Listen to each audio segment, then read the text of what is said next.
இயக்குனர் பார்த்திபன் அழகா ஒரு கவிதை சொன்னாரு. வாக்காளர் அனைவருக்கும் வாக்குறுதி அல்வா, ஆட்சிக்கு வந்து புட்டா 5 வருஷம் அல்வா, ஆக மொத்தம் இது ஆல் இண்டியா அல்வா. பெத்த புள்ள சத்தம் போட்டா வாயில் ரப்பர் முதல் அல்வா, வாழ்க்கை முடிஞ்சு போகும்போது வாய்க்கரிசி லாஸ்ட் அல்வா. பேரழகி நீதானு காதலிக்கு நீ கொடுப்ப அல்வா, உன்னை விட ஆள் கிடைச்சா அவ உனக்கு கொடுப்பாடா அல்வா. பசிக்காத பிள்ளையாருக்கு படைப்பாங்க பால் அல்வா, பசியில் அழும் குழந்தைக்கு பால் கொடுக்காத நாடல்லவா. ஏழையின் சிரிப்பினிலே இறைவனை காட்டுறாங்க அல்வா, அந்த இறைவனுக்கும் பதவி கிடைச்சா அவனும் கொடுப்பான்டா அல்வா. இங்கே சர்க்கரை நோய் தான் அதிகமடா, காரணம் அல்வா கொடுக்கிற தேசமடான்னு சொன்னாரு. ஐயா, பிறந்ததுலேருந்து சாகிற வரைக்கும் அல்வா கொடுத்தாதான் இங்க வண்டியே ஓடும். எங்கை மோனா ஐயா, எங்க வீட்டுக்கு வாங்க, எங்க அப்பா எங்களுக்கு கொடுக்காத அல்வாவா? எனக்கு நயன்தாரானா பிடிக்கும், எங்க அண்ணனுக்கு நஸ்ரியானா பிடிக்கும். எங்க 2 பேருக்கு ஒரு ரூம் தான். நான் என்ன பண்ணுவேன், நயன்தாரா போட்டோ எடுத்து வச்சு ரசிச்சுக்கிட்டு இருப்பேன். எங்க அண்ணன் என்ன பண்ணுவான், நஸ்ரியா போட்டோ எடுத்து வச்சு ரசிச்சுக்கிட்டு இருப்பான். நான் நயன்தாரா போட்ட மாட்டேன், எங்க அண்ணன் நஸ்ரியா போட்டோ மாட்டேன். வீட்டுல ஒரே சண்டை கட்டி நாரும். ஒரு நாள் எங்க அப்பா வந்தா ரூமுக்குள்ள வந்து ஓங்கி செவுட்டுல விட்டு, ஏண்டா படிக்கிற பிள்ளைங்களா நீங்களாம், படத்துல நடிக்கிற பொம்பளைங்களோட போட்டா வச்சுக்கிட்டு இருக்கீங்களே, வாழ்க்கை வீணா போயிடும், போங்கடா போய் படிங்கடா. நான் அழுதுகிட்டே வெளில வந்துட்டேன். வந்தவனே மனசுக்கு ஆறுதல்.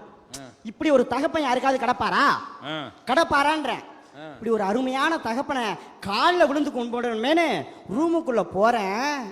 எங்க அப்பா சரோஜா தேவி போட்டா மாட்டி ரசிச்சுட்டு இருக்கிறார். அப்ப சரோஜா தேவி தான் அதிர்ஷ்டசாலி. இன்னும் அந்த அம்மா படத்தை ஒரு ஆள் வச்சிட்டு இருக்கான் பாரு. ஐயா, எங்க அப்பா வீட்டுல மட்டும் இல்ல, வெளியிலேயே நல்லா ஏமாத்துவாரு.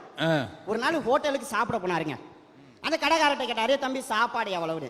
ஐயா, இலையில போட்டா 40 ரூபா, பிளேட்ல வச்சா 30 ரூபான்னாரு. உடனே எங்க அப்பா, தரையில போடு 20 ரூபா தர்றேன். உங்க அப்பா தான் உண்மையான மண்ணின் மைந்தர்.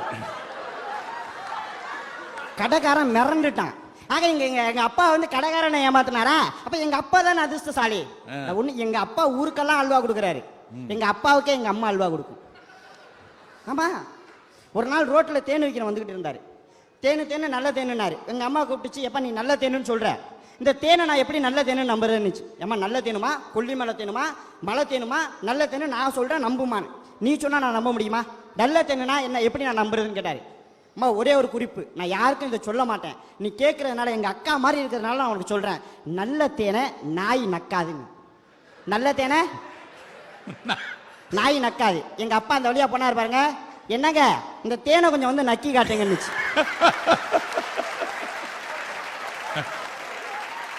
எங்க அப்பா விடாகண்டனே எங்க அம்மா கொடாகண்ட. இப்படி எங்க குடும்பத்துல எல்லாரும் ஏமாத்திக்கிட்டு இருக்குமா? யாரெல்லாம் ஏமாத்துறாங்களோ அவங்க தான் சார் அதிர்ஷ்டசாலி. வீட்டு வேண்ட விடுங்க, வெளியில பாருங்க. நம்ம அசந்து மசந்து நல்லா தூங்கிட்டு இருக்க நேரம் என்னன்னு பார்த்தீங்கன்னா, நைட்டு ஒரு 12-1 மணி தான். அந்த 12-1 மணிக்கு வந்து இந்த குடுகுடுப்பக்காரன் வருவான் பாருங்க, வந்து ஏமாத்துவான். ஜக்கம்மா வாரு, சொல்லுறேங்க ஏழு, காரியம் ஒன்று அடக்குது இங்க, ஓடி ஓடி உழைச்சாலும் 10 ரூபா ஒட்டாது, காரணம் என்னான்னு நீ கேட்டாக்க, ஐயா கை ஓட்ட, அம்மா கை தாராளம், கவலைப்படாத தாயி, தாயத்து ஒன்று நானும் தர்றேன், கழுத்தில் அட்டாத, இடுப்பில் ஹட்டாத, கையில ஹட்டாத, தலைய சுத்தி நீயும் தூக்கி எறிஞ்சிடு, தாயத்துக்கு 500, 1 படி நெல்லு, கட்டிக்க 2 புது துணி வேட்டி, தந்துடு தாயி, கேட்கறது நான் இல்ல ஜக்கம்மா காலின்ட்டான். கேட்கறத பூரா இவன் கேட்டுட்டு பழிய தூக்கி காலி மேல போட்டுட்டான். அப்ப இவன் ஏமாத்துறானா? அப்ப இவன் தானே அதிர்ஷ்டசாலி. என்ன வேலை பாக்குறீங்க?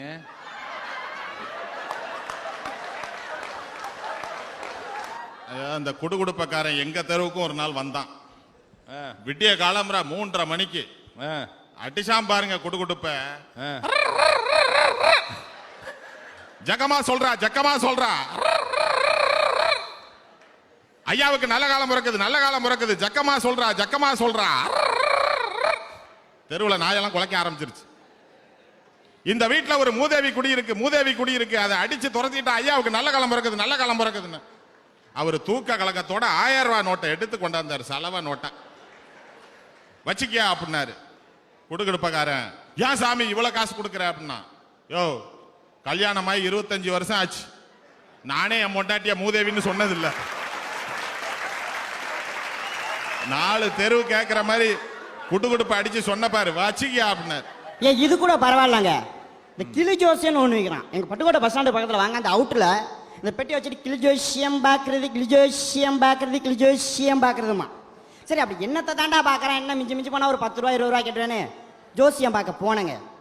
போனது தப்பு இல்லை, என் பெத்தவளை நான் கூட கூட்டிட்டு போனேன் பார்த்தீங்களா, அதுதான் தப்பு.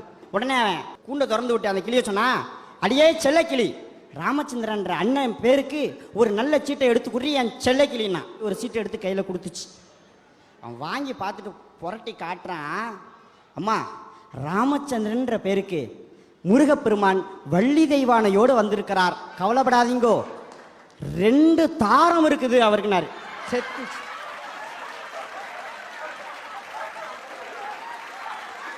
25 வயசு ஆயிடுச்சியா, 25 வயசு ஆயிடுச்சு, ஒன்னத்துக்கு கூட வழியா காணும்.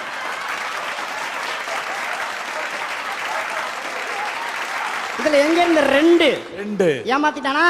அப்ப அவன் தான் அதிர்ஷ்டசாலி. தம்பி, இதுக்கு மேல நான் பொறுத்துக்க மாட்டேன். நீ யார வேணாலும் குறை சொல்லு, ஆனா கிளி ஜோசியக்காரனை மட்டும் தயவு செய்து குறை சொல்லாத. கிளி ஜோசியக்காரன் சொன்னது சொன்ன நேரத்துல சொன்னபடி நடக்கும். என் வாழ்க்கையில நடந்துச்சு. போன தீபாவளிக்கு சரியா குறி சொன்னான். நீ தீபாவளிக்கு ராத்திரி 12 மணிக்கு நீ தூங்கு, உன் கனவுல சினிமா நடிகை வரும்னா. கரெக்டா அவன் சொன்ன நேரத்துல தீபாவளிக்கு ராத்திரி 12 மணிக்கு சினிமா நடிகை வந்துச்சு தெரியுங்களா? யாரு? பறவை முனியம்மா தான். அப்ப பறவை முனியம்மா தான் அதிர்ஷ்டசாலி. இல்ல, இவருக்கெல்லாம் பறவை முனியம்மா வராம வேற யார் பாவனாவா வரும்ன்றேன். ஜோசி என்ற பேர்ல நம்ம போய் ஏமாறுற பாருங்க. இந்த செவ்வாய் தோஷம் அப்படின்றதுனால என்னுடைய இந்தியாவில் எத்தனை சகோதரிகளுக்கு திருமணமாகாம இருக்குது. நான் என்ன கேட்கிறேன், சூரியனுக்கு அங்கிட்டு 14,000 கோடி கிலோமீட்டர்ல இருக்கிற செவ்வாய் இந்த இங்க இருக்கிற மாரியப்பனுக்கும் மாரியம்மாளுக்கு மட்டும் வந்து எப்படியா தோஷமா மாறினுச்சு? அதை கூட விடுங்க. இதே தேசத்துல என்னுடைய இஸ்லாமியர்களுக்கும் என்னுடைய கிறிஸ்தவர்களுக்கும் இல்லாத இந்த செவ்வாய் தோஷம் இந்த இந்துக்களுக்கு மட்டும் எப்படிங்க வந்துச்சு?